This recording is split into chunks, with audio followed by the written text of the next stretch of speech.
You weren't supposed to find this story, but now that you're here, stay. Welcome to Sci-Fi Love Chronicles, where passion defies planets, and every love story begins with a spark among the stars. What you're about to hear isn't just fantasy.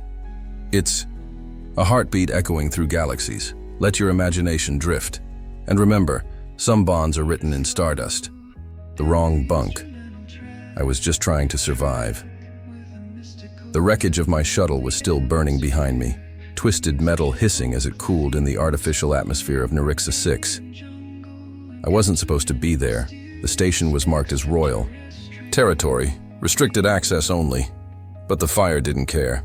My bleeding ribs didn't care.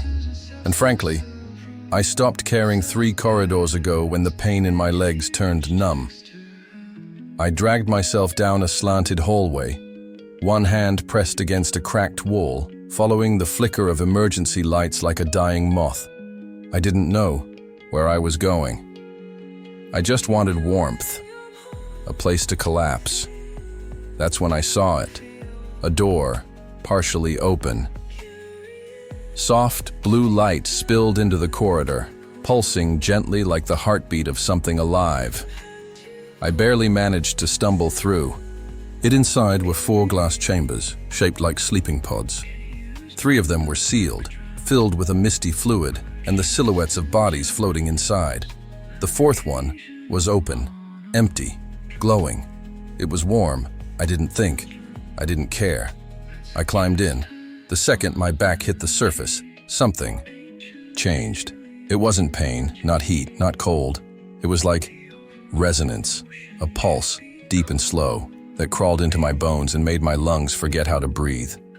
I felt weightless, anchored, like I had just connected to something ancient, unseen, watching, and then everything went black. I woke up to someone on top of me, not metaphorically, literally. She was straddling me, knees pressed into the cushioned edge of the pod. Her hands were gripping something. No, a blade. Its edge resting lightly against the skin of my neck. Just enough pressure to tell me I was absolutely not dreaming. Her skin shimmered with faint iridescence, like gold and silver melting under moonlight. Her hair flowed around her like gravity had forgotten her entirely. But it was her eyes, wide, bright, almost glowing, that locked me in place. They were full of rage, fear, wonder. "You don't know what you've done," she whispered. Her voice was sharp, accented, melodic in a way that didn't match the tension in the air. I tried to move. "Don't," she warned, pressing the blade closer. "That pod was not meant for you. It was a throne bond chamber." I blinked. "A what?" "A sacred vessel, for royal blood, for binding 2 souls in life and death. You've activated the bond." Her voice trembled now. "And by law, star and soul, we are now connected." "What?" My voice cracked. "No, I didn't mean you laid in it." She cut me off. "You sealed it. And now, I can feel you. Inside me." She pulled back slightly, breathing hard. Her skin was flushed with a light glow now, like something inside her was shifting, heating. "My name is Kalia," she said, quieter now. "First daughter of Zathar, heir to the Silver Flame. I have trained for this day since I was old enough to speak, but not with a human." I sat up slowly. She let me. The dagger was still in her hand, but the fire in her eyes was dimmer, confused, even sad. "I didn't know," I said. "I was dying. I just saw an open pod and I know." She closed her eyes. "The bond doesn't care about intention, only contact." Something between us crackled, real, physical, like static on the skin. She reached out, then stopped herself. "If I touch you now," she said, "I don't know what will happen." My pulse thudded. I didn't move. Her hand hovered just above my chest. "This wasn't supposed to happen like this," she whispered. "But the stars, They've already chosen. The bond begins to burn. We didn't speak for a long while. Kalia stood there, still as a sculpture, the blade forgotten in her hand. The soft blue light of the chamber pulsed between us like a living breath. And though we were no longer touching, I could still feel her. A heat in my chest that didn't come from fever or adrenaline, something more primal. She finally exhaled. I thought I would feel joy when the bond awakened, she said. I imagined ceremony, music, the presence of elders, not a stranger. In pain, bleeding inside my chamber. I wanted to apologize, but I didn't know for what. I didn't mean to take anything from you, I said quietly.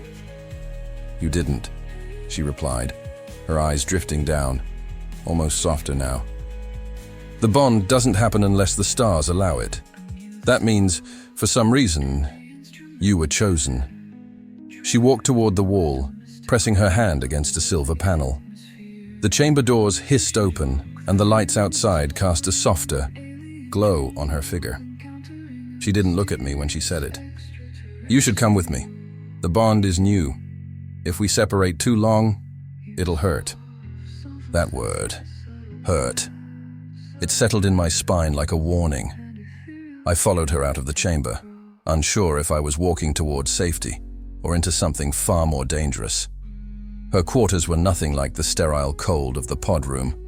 They were warm, alive. The walls were curved, smooth, breathing softly like lungs made of metal and velvet. The ceiling was glass, revealing stars so close they looked painted onto the sky. There was a scent in the air, sweet, strange, like crushed petals and sun-warmed stone. I stood awkwardly by the entrance as she moved toward a low table, pouring. 2 small cups of something dark and steaming. She handed one to me. Her fingers brushed mine. It was like being struck by lightning wrapped in silk. She flinched. I did too. It's intensifying, she whispered. The bond. It's sinking us faster than I expected. My mouth was dry. What does that mean? She set the cup down, slowly, deliberately. It means if I think of something. She paused, her gaze locking with mine. You might feel it. If I remember a sensation, you might taste it. I swallowed hard. We sat in silence. I tried to drink. Whatever it was, it tasted like starlight and warmth. Impossible, but somehow familiar. She spoke again, softer this time. Do you feel it now? I nodded. It was like being gently pulled toward her. Not magnetism, not gravity. Something stranger. As if my mind recognized hers as home before I could make sense of it. I feel it in my skin, I said. In my bones. She nodded slowly. Yes. It's not desire. Not yet. It's alignment. The beginning of connection. Soon it will deepen. We will dream the same dreams. We will crave each other without knowing why. A long pause passed between us. She looked away. This bond, it's sacred, but it's also dangerous. If one of us rejects it while it's still forming, it can destroy the other. I sat perfectly still. She continued, barely above a whisper. That's why we stay close. For a while. Until the bond settles. That night, I couldn't sleep. I lay on a long, curved couch in her chambers, wrapped in some kind of fabric that felt alive, soft, warm, with a pulse that didn't quite match my own. Across the room, behind a sheer veil, Kalia slept on a floating bed surrounded by soft lights. Except, she wasn't sleeping. I could feel it. The tension, the awareness, the way her breath quickened when mine did, the way my skin burned every time I thought of her hand on my chest. I sat up and so did she, at the exact same time. We looked at each other across the room, across the invisible tether tightening around us. "I felt your dream," I said softly. She stood, walking slowly toward me. Her gown shimmered like falling water. "So did I," she replied. "You touched me, but it wasn't your hand. It was your soul." She stopped in front of me. So close I could feel the heat of her body, though she wasn't touching me yet. "We're not ready," she said, voice trembling. "But it's already happening," I whispered. And then I did something reckless. I reached out and touched her face. She froze. Her eyes fluttered closed. Her lips parted, but she didn't speak. A slow tremor passed between us. Not lust, not yet, but something older. Something carved into the stars before either of us existed. And for a moment, the bond burned bright, the pull between us. I should have pulled away. The moment my fingers brushed her skin, I should have let go. But something in her gaze told me she didn't want me to. Her breath caught, just for a second, not in fear, not in shock, but in recognition, as if that touch had echoed across lifetimes neither of us could remember. Her skin was warm, velvet soft, humming with invisible energy. I wasn't just touching her. I was feeling her memories, her longing, her solitude, woven into that single point of contact. She leaned in slightly, not enough to close the space, but enough to whisper something I didn't expect. "I dreamt of you before this." I blinked. "What?" Kaelia's eyes were still half-lidded, lips parted. "Not your face, but your presence, that heat, that ache behind the ribs." She touched her own chest. "Here. It started weeks ago. I thought it was a warning, but now I think it was a call. I didn't know what to say. Something in the air shifted. The chamber lights dimmed. The bond between us pulsed, twice, like a heartbeat. My mind spun. "How long until it stabilizes?" I asked, voice low. She gave a soft, breathless laugh. "Stabilize? No, it doesn't settle. It deepens." She stepped away suddenly, and I felt it immediately, like something in my chest was being pulled toward her. The distance was small, but it felt like a canyon. She noticed. "It's happening faster than I thought," she murmured. "Your body is syncing with mine, faster than any Zatharian ever has." I stared at her. "What does that mean?" Kaelia paused. Her voice dropped to a whisper. "It means we're becoming one."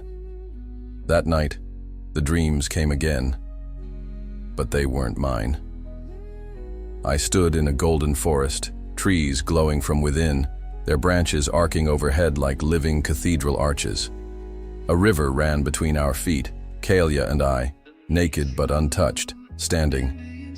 In the water with only moonlight as our witness, she looked at me, not with fear, with hunger. Not just for body, but for knowing, for surrender, for a union that went deeper than flesh.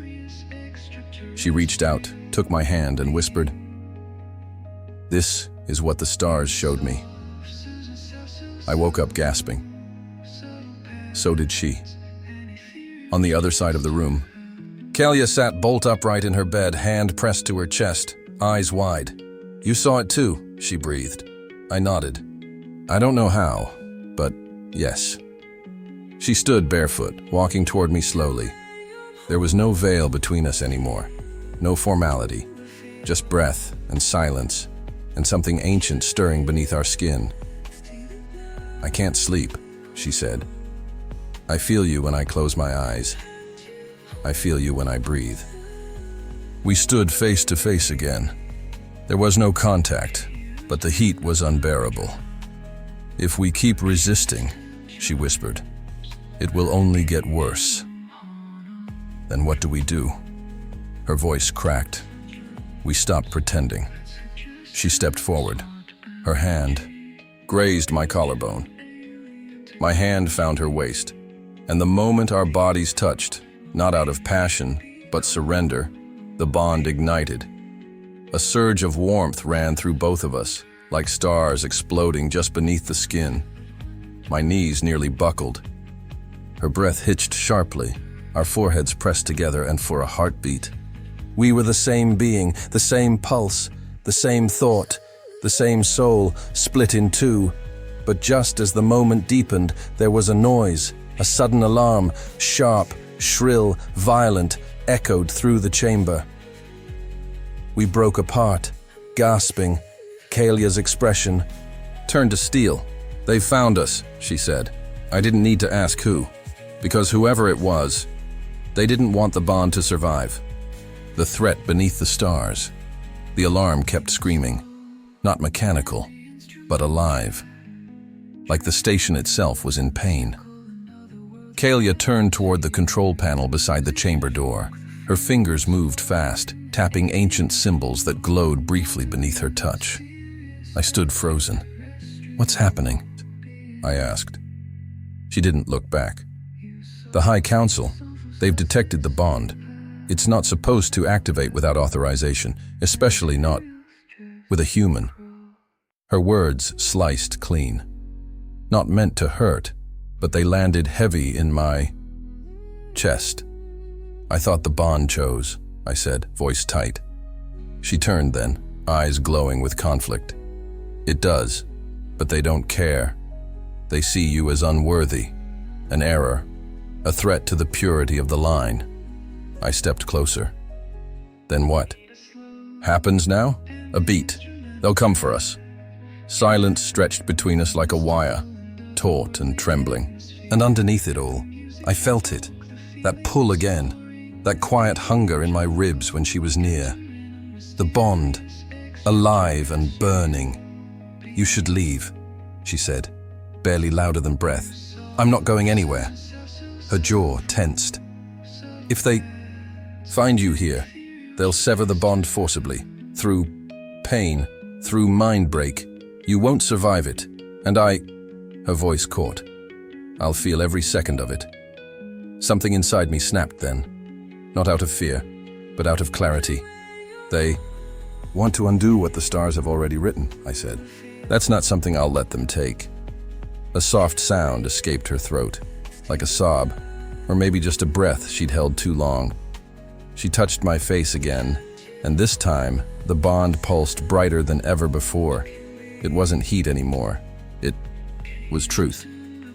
She moved quickly after that. A hidden passage behind her chamber wall opened with a hiss. The air beyond was colder, darker. A narrow maintenance tunnel carved like a vein through the station's skeleton. She handed me a thin band, silver and humming faintly. "Put this on. It'll shield your mind from the telepaths." Telepaths? They're not warriors, she said. "They're worse. They tear thoughts apart, searching for cracks. One wrong image, and they'll know everything." We walked in silence, side by side, footsteps barely audible. The bond between us was more than just tension now, it was pressure. Like the entire station was pushing against us. I asked quietly, "Where are we going?" "To the outer ring. There's a transport bay, old, unguarded. If we reach it, we can escape orbit." I paused. "You'd leave everything?" She didn't blink. "I already have." I understood then. This wasn't just about survival. This was a rebellion. One started not by armies or weapons, but by a choice. Halfway through the tunnel, she stopped. Her hand gripped the wall. Her knees buckled. "Kalia!" I caught her before she fell. She gasped, clutching her chest. "It's the bond," she choked. "They're trying to sever it remotely." My vision blurred with panic. "What do I do?" Her fingers dug into my arm. "Stay close. Touch me. Let it stabilize." I pulled her into me, held her, firm, flesh to flesh, and the pain melted. Her breathing slowed. The shimmer returned to her skin. She looked up at me, cheeks flushed, lips trembling. "Ethan," she whispered, "if they break us, I won't survive either." I pressed my forehead to hers. "They won't, I swear." And in that breathless moment, I knew something had shifted. This wasn't fate anymore. This was a vow. We reached the outer ring. The hallway curved into open space, a glass corridor revealing a field of stars beyond imagination. In the distance, a shuttle rested quietly, dusty, forgotten. Hope, but we weren't alone. A figure stepped out of the shadows. Tall, armored, eyes glowing white. Not a guard, a council seeker. Kalia froze, her body tensed. "He's a breaker," she whispered. "He can sever soul bonds just by touch." The seeker raised his hand. "You have defied the order," he said, voice like grinding stone. "The union must end, now." I stepped in front of her. He hesitated. "You would die for this mistake?" he asked. "No," I said. "I would live for it." The seeker's hand glowed. I braced for pain. But just before he struck, Kalia's voice cut through the air like a blade. "No," she stepped beside me, eyes blazing. "He is not my mistake. He is my mate." A pulse exploded from her chest, golden, radiant. The seeker staggered, and the bond locked permanently. Our hearts, our war. The seeker staggered back, clutching his chest like he'd been struck by a pulse of pure starlight. Kalia stood tall beside me, her eyes no longer glowing with fear, but with defiance. The bond had awakened something inside her, and inside me. Our hands found each other. The moment our skin touched, the corridor itself seemed to hum with a deeper resonance, like the stars outside were leaning in to listen. The seeker growled, his voice splintering through the silence. "This union is unnatural." "No, Kalia," said her voice calm but unshakable. "It is unprecedented." I watched as her body shimmered with golden light, as if the bond itself was protecting her now. "Protecting us both. You cannot sever it," she added. "You're too late." The seeker stared at us for a long moment, then lowered his hand. "There will be consequences," he warned. "We'll face them," I said. He turned and walked away. No attack, no punishment, just a slow retreat into the darkness. But his warning lingered in the air like smoke. We made it to the shuttle. The controls were archaic, half-cracked, dusted with time. But they responded to her voice. She spoke the old Zatharian codes in a language I couldn't understand, and the vessel came alive with a low rumble. As the ship lifted from the docking ring, the stars unfolded before us, wide and endless. Sat beside her in the cockpit, our fingers still lightly intertwined. Not out of fear anymore, but out of gravity, of choice. "I don't know what awaits us out there," I said quietly. Kalia turned to me. "I do." I waited. She smiled. "Not with certainty, but with something stronger, faith. There will be planets that reject us, laws that curse our bond, systems that fear what we are, but also corners of the galaxy that still believe in stories written in the stars." I swallowed hard. "And if they hunt us?" Her smile deepened. "Then we'll write a story they'll never forget." That night, if you could call it night, floating through nothing, we lay together in the quiet of the ship's chamber. No more alarms, no more fear, just warmth and skin and breath, and the undeniable truth of the bond. We didn't need words. Every touch was a conversation. Every heartbeat was a vow. I traced my fingers down the soft curve of her back, and she pressed closer to me, our bodies learning each other like poetry, not possession. It wasn't lust, it was recognition. Two souls, once strangers, now one. Sometime later, as sleep crept in, I heard her whisper in the dark. "I used to dream of this. Not your face, not your name, but the feeling. I brushed her hair aside, kissed her temple, and now, she smiled against my skin. Now, I don't have to dream anymore. The stars outside didn't blink. They burned, and somewhere, far behind us, the war had already begun. But in this small ship, wrapped in warmth and light, we were infinite. You've felt the tension. You've touched the stars. But the story doesn't end here. What would you do if destiny chose love across worlds? Tell us below. We read every word, and whatever you do, don't miss the final twist. Watch until the very end. The stars are still speaking.